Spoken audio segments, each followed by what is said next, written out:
अस्सलाम वालेकुम फ्रेंड्स, कैसे हैं आप। उम्मीद करती हूँ आप सब खैरियत से होंगे। फ्रेंड्स, आज हम अपने किचन में आपके लिए बनाने जा रहे हैं दाल गोश्त की बड़ियाँ। गोश्त को अगर आपने स्टोर करना हो, जो कुर्बानी का गोश्त जो है अगर आपके पास ज्यादा जमा हो गया हो और इसको अगर आप स्टोर करना चाह रहे हो, ज्यादा अरसे तक चलाना चाह रहे हो, तो आप उस गोश्त की ये बड़ियाँ बना के रख दें, दाल गोश्त की बड़ियाँ बना के रख दें। तो ये तकरीबन 4 से 6 महीने तक आप स्टोर कर सकते हैं, उससे ज्यादा भी आप स्टोर कर सकते हैं। और वक्तन फवक्तन इसे किसी ना किसी सालन के साथ बनाते रहें। कभी आलू बड़ियाँ बना लें, कभी गोश्त के साथ बना लें, अंडे के साथ बना लें। तो चले आइए देखते हैं कि इसके लिए हमें किन किन चीज़ों की ज़रूरत है।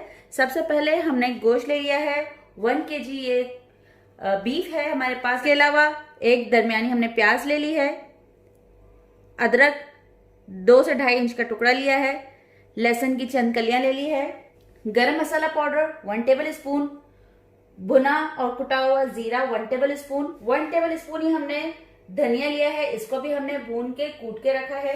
½ टी स्पून लाल मिर्च। मिर्चें हम इसमें ज्यादा इस्तेमाल नहीं करेंगे क्योंकि जब आप इसको पकाएंगे, जब कोई सालन बनाएंगे उसमें ऐड करेंगे तो उसमें भी मिर्चें होंगी, इसलिए हम इसमें मिर्चें कम ही रखेंगे। तो ½ टी स्पून हमारे पास लाल मिर्च पाउडर है, ½ टी स्पून हल्दी, 1 टी स्पून कुटी हुई मिर्चें और 1 टी स्पून नमक। 4 किस्म की हमने इसमें दालें ली हैं। टोटल कुल मिला के ये चारों दालें जो हैं वो आधा किलो हैं। ठीक है, उस तरह से हमें आधा पाव लाल मसूर की दाल, आधा पाव मूंग दाल, आधा पाव माश की दाल और आधा पाव चने की दाल, इनको 1 से 1.5 घंटा मैंने सोख करके रखा है और अभी पानी निकाल लिया है। तो चलिए आइए देखते हैं कि अब हम इन वड़ियों को कैसे बनाएंगे। जी तो फ्रेंड्स, यहाँ सबसे पहले हमने कुकर लिया है, फ्लेम को ऑन कर रहे हैं। हम इसमें सबसे पहले गोश्त डालेंगे ताकि इसे थोड़ा सा गला लें। तकरीबन आधा गिलास इसके साथ पानी डालेंगे, ज्यादा पानी इसमें हमें ऐड नहीं करना है।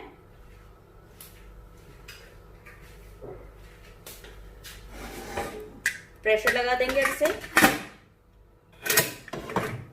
4 मिनट तक मैंने इसे प्रेशर लगाना है, बस, इससे ज्यादा मैंने इसे प्रेशर नहीं लगाना है।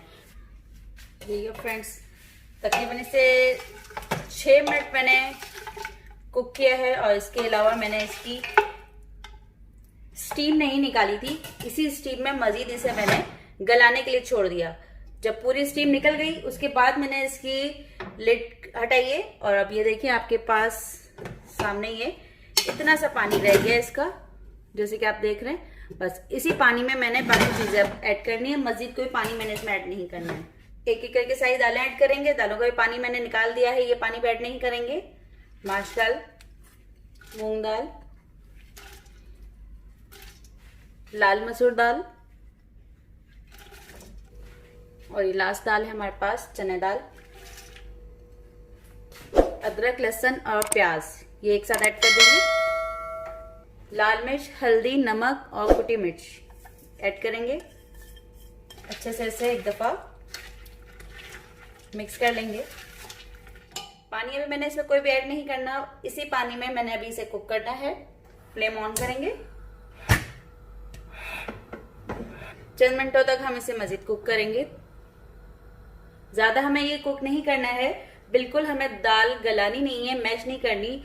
थोड़ी सी ये कच्ची दाल रहेगी ताकि इससे बड़ियां बहुत ही आपकी मजेदार बनेंगी और क्रिस्पी और क्रंची भी बनेंगी।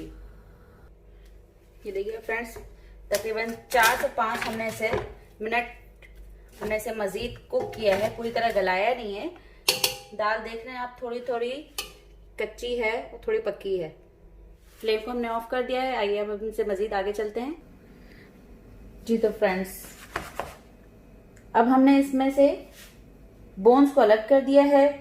जो भी मीट था उसमें से बोन्स अलग कर दिया है। कुछ इस शेप में हमारे पास है।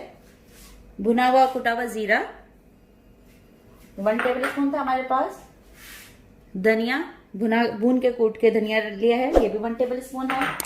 1 टेबल स्पून हमारे पास गरम मसाला है। तीनों इंग्रेडिएंट्स डाल के अच्छे से इसको मिक्स करेंगे। अब चाहें तो आप उसको कूट लें या चाहें तो आप इसको ग्राइंड कर लें। मिक्स हो चुका है, चलाएं। अभी इसे हम ग्राइंड करते हैं। जी तो फ्रेंड्स, ग्राइंड होके जो ये है कुछ इस शक्ल में है हमारे पास। अब मैंने यहाँ पर एक ट्रे ले ली है। थोड़ा सा उठाया पेड़ा, बस। या तो इस तरह से कर लें, कोई इसकी परफेक्ट शेप देने की कोई नीड नहीं है, जैसा भी आप चाहें आप शेप दे दें। ये मैंने उठाया और रखती गई इस तरह से। ये देखिए, थोड़ा सा उठाया, प्रेस करूंगी, बस रखती जाऊंगी।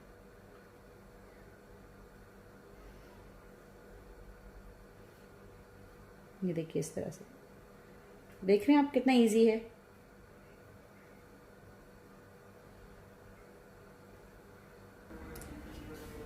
ये देखिए इस तरीके से हम सारी वड़ियां तैयार कर लेंगे। पूरा जो हमारे पास बैटर था उस सबकी वड़ियां तैयार करके अब हमें करना ये है कि इसे हमने रखना है, धूप में रखना है। धूप में रखेंगे तकरीबन 5 से 6 दिन तक, या 7 दिन भी लगा लें, कोई प्रॉब्लम नहीं है। धूप में इस ट्रे को रखेंगे, मलमल के कपड़े से आपने इसे ढांक के रखना है ताकि इस पर गर्दो गुबार ना चढ़े। अगर मलमल का कपड़ा आप नहीं भी ढांकते हैं, आप वैसे भी रख सकते हैं। और फिर जब पकाएं तो पकाते वक्त बस ये कि आपको वॉश करना पड़ेगा। कपड़ा ढांकने से ये होगा कि पकाते वक्त जो आपको वॉश नहीं करना पड़ेगा, क्योंकि आपने इसको ढांप के रखा होगा। तब मलमल के कपड़े से आपने इसे ढांप के रखना है, तकरीबन 5 से 6 दिन तक इसे ढांपना है। बिल्कुल ये क्रिस्पी और सॉलिड हो जाएंगे। जब ये क्रिस्पी और सॉलिड हो जाएंगे 5 से 6 दिन के बाद धूप में रखने के बाद, तो फिर आपने इन तमाम वड़ियों को किसी एयर टाइट जार में सेव करके रख देना है। तो आपके ये महीनों खराब नहीं होंगे। जब कभी भी आपने आलू वड़ियां बनानी हो, अंडा वड़ियां बनानी हो, कुछ भी बनाना हो, तो आप उसमें चंद एक उठा के या अपनी पसंद के हिसाब से उठा के इसको यूज कर सकते हैं। दोबारा से इसे एयर टाइट जार में रख सकते हैं। तो ये थी हमारी आज की रेसिपी। उम्मीद है आपको पसंद आएगी। आप अपने घरों में इसे जरूर ट्राई कीजिएगा और मुझे कमेंट करके जरूर बताइएगा कि आपको मेरी रेसिपी कैसी लगी। अल्लाह हाफिज।